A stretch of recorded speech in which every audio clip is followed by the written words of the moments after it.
Well, today Armenia remains in a war over land in the region of Nagorno-Karabakh. Last September, 6 weeks of bloodshed over the land of Artsakh between Armenia and Azerbaijan.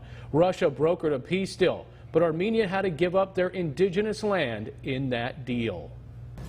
Well, you might remember the protests for peace that spilled into the streets of Fresno and up and down the state of California over the conflict. Where does it stand now? Let's bring in our exclusive panel once again on the Armenian genocide, past and present.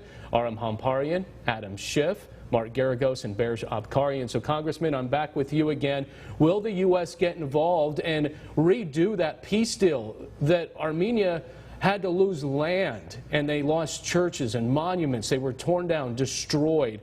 That broker deal by Russia, will the U.S. get involved? We have to get involved, and I think actually our disengagement from the region and the lack of a vigorous presence in the Minsk group of nations that are supposed to help resolve these issues in and around Artsakh led, I think, to this conflict. So we need to be engaged.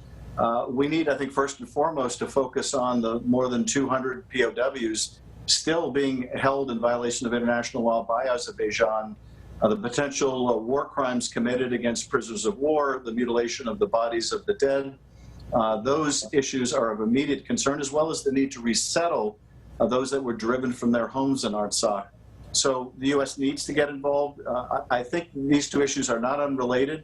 The willingness of the United States to speak truth to power about the genocide is a good indication that the Biden administration will also re-engage in the region and speak truth to the powers there, and the need to account for and return the prisoners of war, but also dive into those long-standing issues and allow the people of the region the right of self-determination. And Aram, I want to come to you. The president's recognition of the genocide now, does it really open the door for not only to open this new door of peace, but ultimately give the Armenians their rightful indigenous land back to them that was stolen?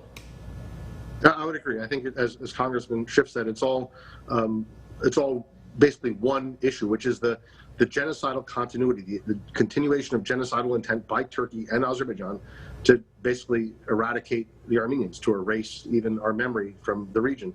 So the recognition of the genocide, as I noted earlier, is about translating a statement into policy that helps deliver the justice that Armenians deserve, but even more urgently, the security that they need.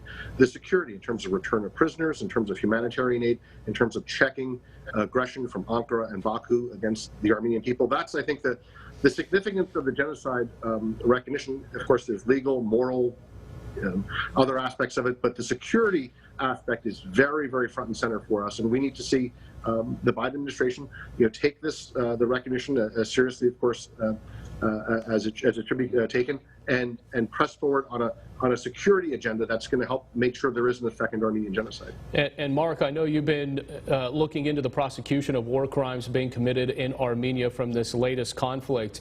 What's the latest on that? And now with this proclamation from the president, how much will that play a part into what you're doing?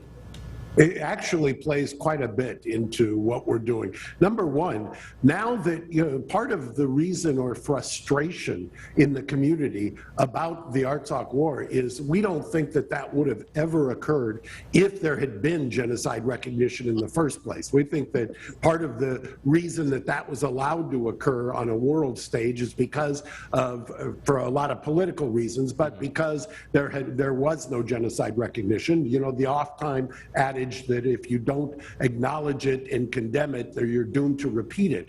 Then you have this other insidious obliteration, if you will, that is going on right now, a genocide of the culture and all the cultural remnants in Artsakh that are piled on top of the fact that we still have POWs that are there that have not been released, that there are war crimes continuing as we speak, that there are obliterations of churches and cultural monuments, and some really sick kinds of things, like a museum of Armenian soldiers that are being denigrated. I mean, it's a very, very disturbing situation there. And I think now we've got, you've seen Samantha Power, who has come out and said it was one of her regrets before that she hadn't done it. I'm sure was instrumental here in bringing that to the fore as well. I think the stranglehold that Turkey has had on our State Department has been broken. I think the dam has been broken, and I think you're going to see a whole new situation in that part and recalibration in that part of the world. And Bears, you were just in that part of the world. You were in Armenia just a couple of weeks ago. Now you're back. But what's the mood there?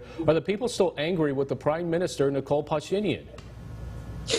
Well, the nation is suffering the aftermath of the war, and it's very difficult because it's an emotional issue for them. They lost a lot of young soldiers, innocent people died, and that's due to lack of engagement. I agree with Congressman Schiff when he said we need to get engaged, and I think this proclamation itself sent a strong message to Erdogan and Aliyev that the world is not going to stay silent when aggression happens again. Last time, the previous administration was hands-off on this issue. Now, the Armenian nation, Armenians around the world, and the Armenians in Armenia, they are looking up to the United States playing an important role in bringing stability and peace in that region.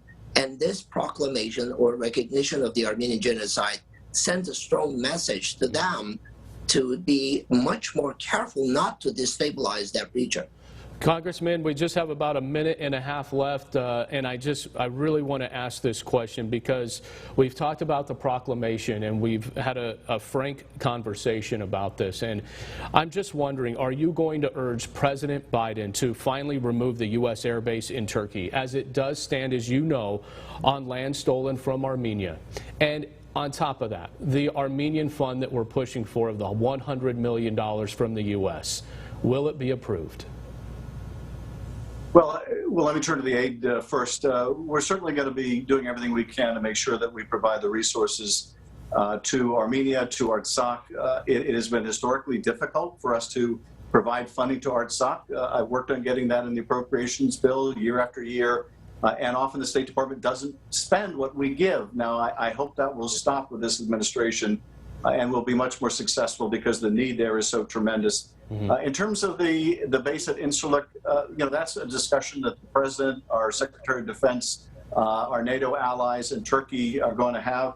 I don't know that we want to advocate to remove that base. The fear has been that Turkey would throw us out of that base if we recognize the genocide. I think the practical reality is the economics of that base are such that I don't think that Turkey is going to want to lose the jobs that base provides. But I don't think that our recognition necessarily goes hand in hand with the leaving of that Incirlik Air Base. Well, we're out of time, and I just want to thank all of you for being with me on this extremely important and critical conversation. Today, as you all know, that we've had justice this week, not only in the United States for George Floyd, but we've had justice around the global map for the Armenian genocide. And I can't appreciate you guys more for talking about it and doing what you do. So Mark Garagos, Bears Abkarian, Congressman Schiff, and Aram Hamparian, thank you so much for being on Sunday Morning Matters. Thank you very much for having us. Thank you.